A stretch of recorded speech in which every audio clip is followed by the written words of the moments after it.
from one storm to another. Forget sticker shock from higher premiums. It's the eye-popping deductibles of the president's health care law that might really kill you. Try $5,000 more for individuals, and then $10,000 for couples. Now, we're going to hear what Home Depot co-founder Ken Langone makes of all of this at the bottom of the hour. But first, to the Washington Examiner's Byron York on this sudden sticker shock that's shocking a lot of folks because they didn't expect it. What are we seeing?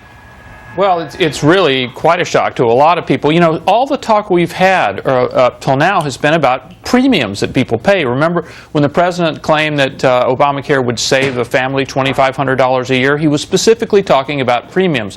Well, that didn't happen, and now what we're finding is that people are hitting into really, really high deductibles, $5,000, $10,000, up to $12,000 for a couple. And when that happens, if you're a couple and you have to pay a $10,000 deductible, and you don't have a big health crisis during the year, you're essentially paying for all of your health care costs under Obamacare. And a lot of people are looking and saying, wait a minute, this is not what we thought was going to happen.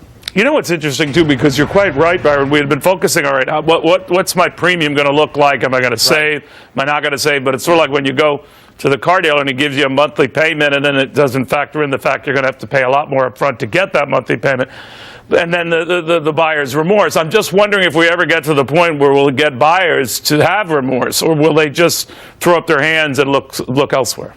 Well, we haven't really gotten to the point where enough people have new policies and are experiencing how these policy works, I think, to cause any political effect right now. But, you know, the Wall Street Journal did a new piece today about this sticker shock with deductibles.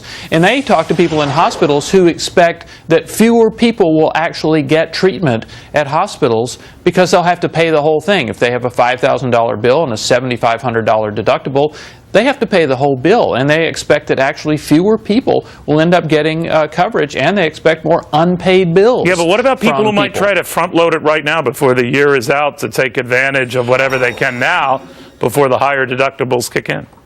Well, they could, but most of these policies that we're talking about, the policies that you have to purchase by December 23rd, go into effect on January 1st. So that probably won't be happening there, but anytime somebody looks and sees a $10,000 deductible, they see that they're going to be paying for their own health coverage most of the way. You know, Byron, the argument has been by the Bill Clintons and others that give this 4 or 5 months. I think that's the time parameter he is, and this will kind of all sort itself out. What if it doesn't?